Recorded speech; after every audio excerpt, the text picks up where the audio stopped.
Hey guys, this is part 2 of the podcast. I'm going to try to come at you. I apologize for this whole debacle. I'm going to have to piece everything together. Let's see if we can't get our special guest on the phone.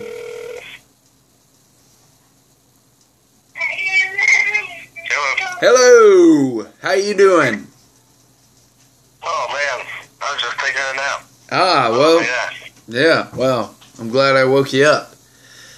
How's it going, man? Happy 4th of July. It's going really well, actually. I'm just sitting around doing a whole bunch of nothing. I was going to mow the lawn. Yeah. But Didn't get around to that. Are you busy? Relaxing after a week of a tie? Yeah, that was pretty close. Yeah, you're telling me. I mean, it was pretty much a nail biter except for a couple of categories, and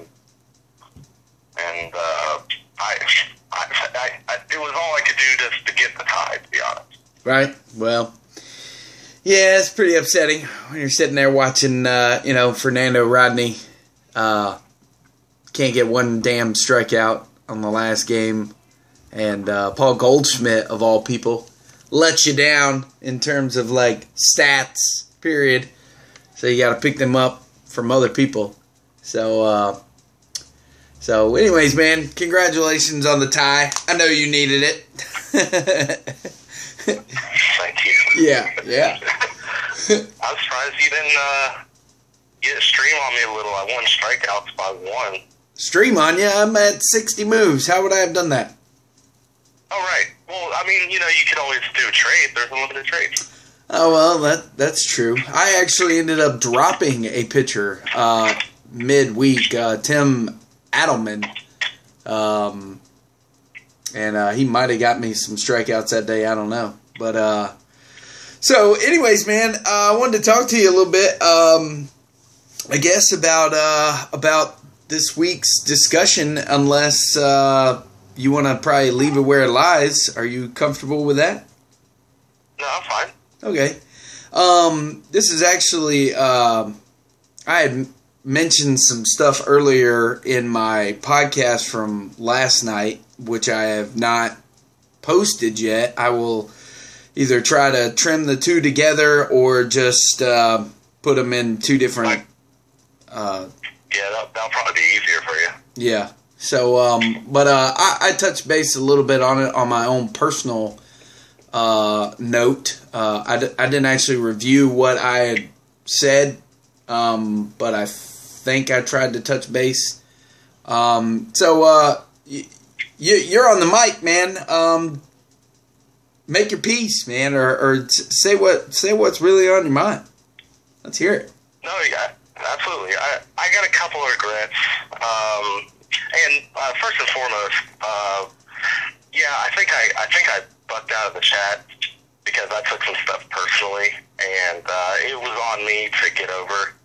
I know, I'm pretty sure nobody meant anything by anything, and I just got all pissed off and huffed out. But once I realized that, I also realized that that wasn't really the only thing that was stressing me out. I ended up stressing out over rule changes and making everybody happy, and stressing out over who might be leaving the league and who's not. And God, I started to get all pissy in my normal life, and I was like, nah, I would just rather quit baseball for a little bit and recenter. Right. To be honest, man, I'm enjoying it. Every now and then I'll shoot the shit with you or Eric, but to be honest, I kind of need this time to recharge the batteries and hit the last stretch. As for the regrets, I regret taking away Shane's 10-0 victory. I regret that the conversation afterwards was not how bad of an ass kicking Shane gave me or how great Shane's team was that week. It was how much of a dirtbag I was. I really did not want the conversation to go in that direction and take away from what Shane did, obviously, or for what Reeder did, for that matter. So, obviously, if I had to do it over again, I wouldn't do it. But now that it happened, I think we can. Probably the positive takeaway from it is we're going to end up with some kind of rule change that'll be for the better. I don't know what it is yet. Can't nobody damn agree on anything, but I think we'll come up with something. All right, well, that's heartfelt, man. That's real. That's from the heart. I can feel that you wish that things had went differently, and I think we've all said our piece from the week that you and Shane played, and we're all moving past it. I think playoffs is still very much in grasp for a lot of people. So, man, I don't think I've really gotten to ask you. We're talking about the league and everything. Looking back, because you're one of the originators of this league, what do you feel like that this is one of the most competitive years that we've ever had, that you've ever been a part of? Without a doubt. And not only that, it's been the most active in terms of conversation on a night-to-night basis. I mean, I can remember back in the day where me and Josh were playing a matchup, and him and me were invested in it because it was like Josh was winning, and it all hinged on like a David Wright steal on Sunday Night Baseball, and we're watching it, texting back and forth, but it was just between us two. And now all of a sudden, you got people watching Sunday Night Baseball for all kinds of reasons, and just the back and forth, it's incredible. Right. Moving forward, have you ever considered expanding the league past 12 players? Probably not, because 12-team leagues fit so well with the schedule. I really like that. Since the fantasy baseball regular season is 22 weeks long, I really like that. It's a perfect round-robin schedule. You play every single team in the league twice, and so therefore it's pretty balanced. Not only that, every now and then you'll have somebody leave the league temporarily or permanently, and I don't know. I kind of like where we're at right now, to be honest. Right. I've asked the last two guests, Reeder and Shane, about what appears to be probably one of their favorite players on their roster and their most productive. And you have been pretty consistent over, I believe, the last 3 years in owning Clayton Kershaw. I think it's safe to say that he is by far your favorite player. Is he tradable?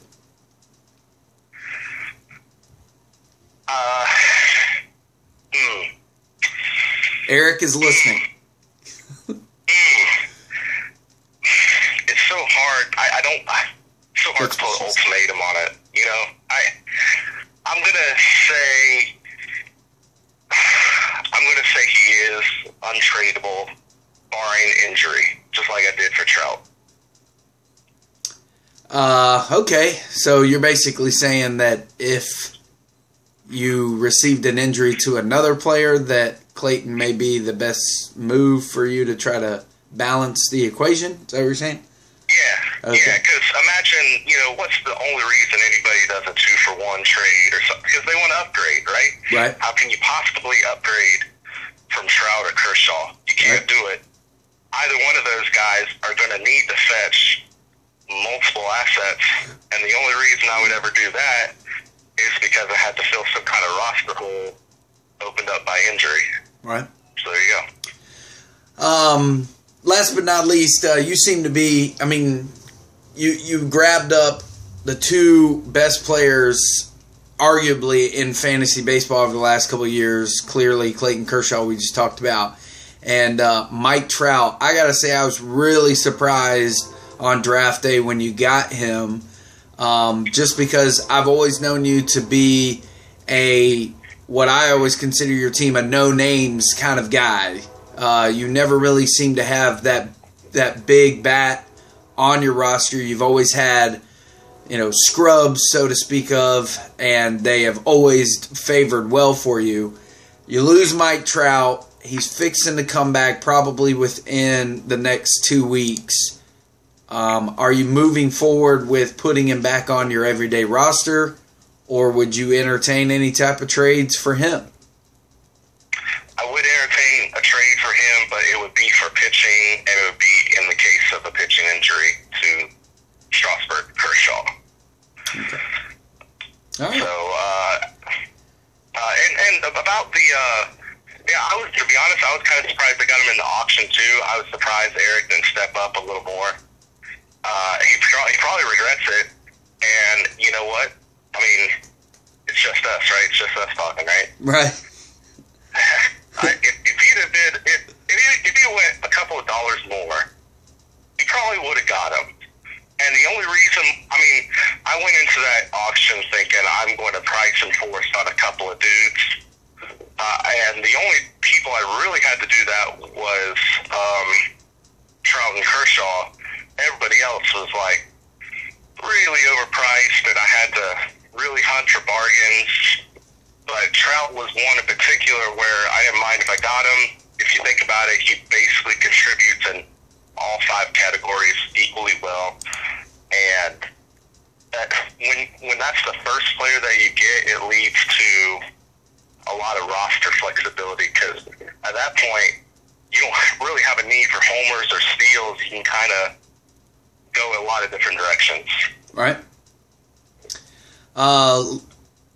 I guess the last topic, we saw the first 10-0 come from Reeder a couple of weeks back, and he was pretty hard-pressed to think that no one would go 10-0 the rest of the season. And then 2 weeks later, Eric puts a 10-0 on the board against him.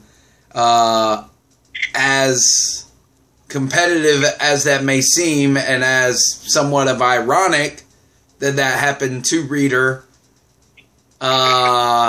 this put a really big, put a narrower gap between you and Eric. Are you feeling a little bit of the pressure? Do you think that number 1 spot's gone? It is quite possible that I'm going to get bounced out of the first spot, and I got to really claw. But look at my schedule after Eric. I believe I play like dudes in the bottom half of the league. I don't want to disparage anybody like I did Reeder last year. Otherwise, they get pissed off at me and make tattoos of me and dedicate their season toward kicking my ass. But I think there's a chance I'm going to hold on. It's just my batting's been killing me, man. And yeah, dude, you know how to find a storyline, man. How about that? Reeder gets a 10-0 win and then loses 10-0. Crazy. Yeah. Not 2 weeks later. So, or actually only 2 weeks later. Yeah. Well, I gotta say, man, I watched that matchup pretty well. Man, I would have killed to have really any of the numbers that those guys were putting up. I'm really impressed with Reeder's team. I think I am too. I really just think that he's counting himself out. And Reeder, I know you're probably watching this, or maybe you are, but I think you've impressed upon every one of us to know that you are here. You're making legitimate trades that are beneficial to him, and man, it's nothing to say that next week you'll be right back in the top 6. So or higher. Playoffs. I almost guarantee it. So in that lucky or unlucky post that never actually happened. Yeah. Everything I showed, he was like unlucky in like 3 categories. Right. Well, Right. you still got plenty of time, man. No rush on that. Clearly, because I'm 2 days behind on this podcast. Other than that, man, I think that's it. I think that's all I really wanted to touch base on. I always give everybody the opportunity to have the mic and say what you want to say. Anything else on your mind? Any lasting remark or last remarks? Yeah, this might not be what anybody would expect my last remarks to be, but Jed Yorko, is that how you say his name?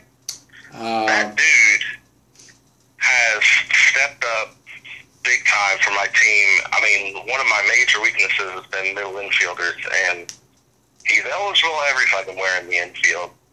And the dude produces, and I got him for $1.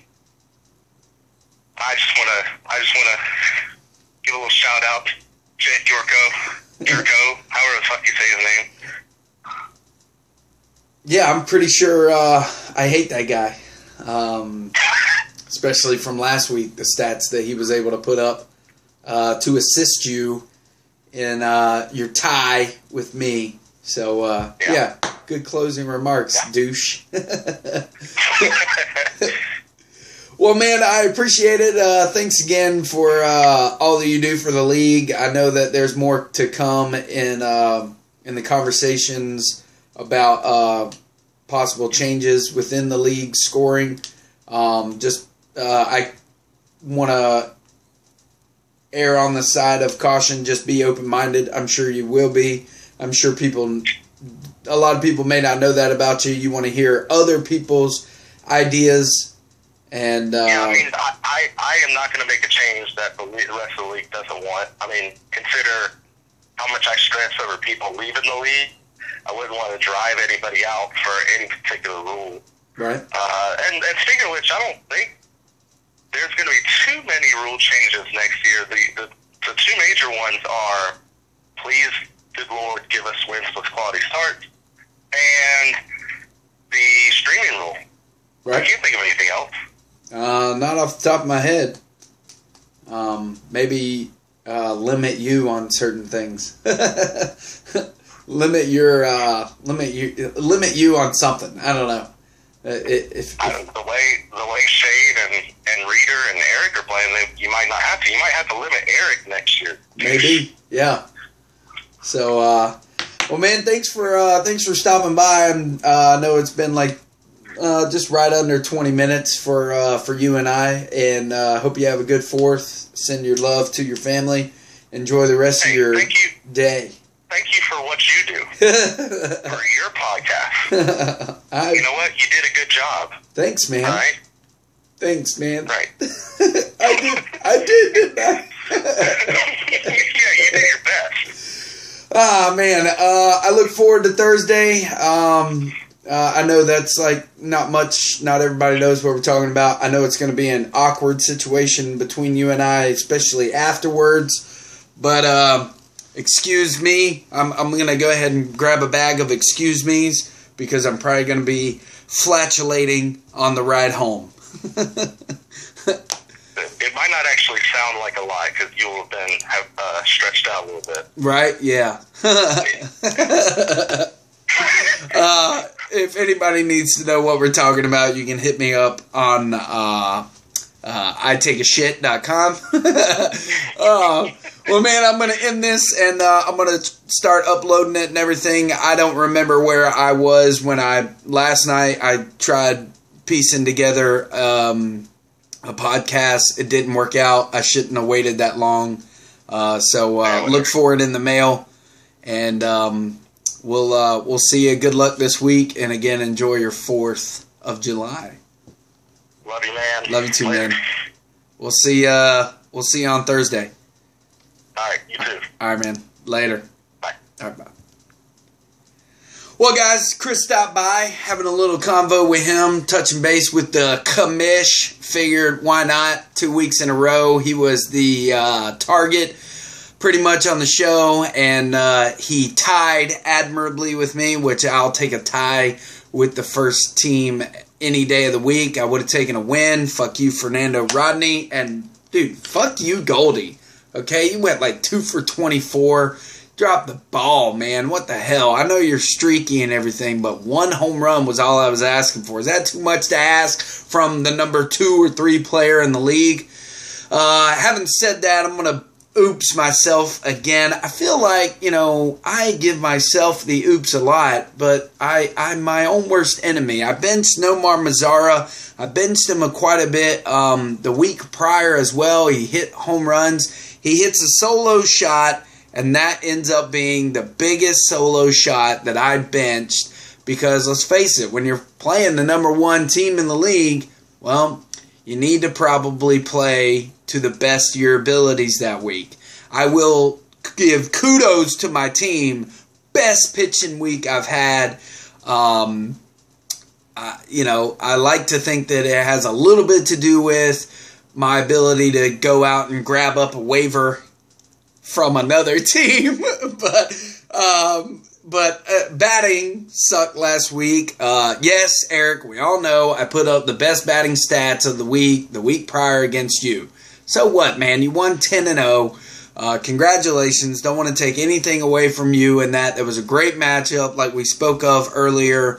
Reader, like we said, man, that was a great matchup between you two. This was not an ass whooping like Shane against Chris or Shane against Walker.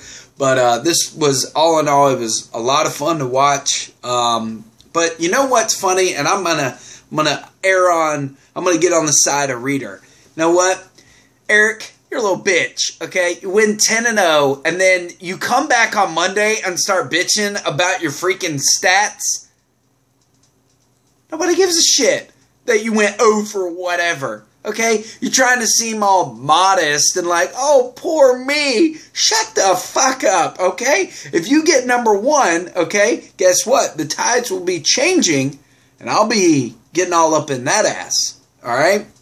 I don't know if I said the top 5 batters of this week. Gonna go ahead and end it off with this. Some music. Top 5 in the league: Judge, Ramirez, Encarnacion, Betts, and Bellinger. And I don't know if I mentioned Betts went stupid last week. Reader, you know that. There was actually 2 players on Eric's roster that went stupid, but Betts, 10 runs, 3 home runs, 11 RBIs, 3 stolen bases, and got an OBP of 556.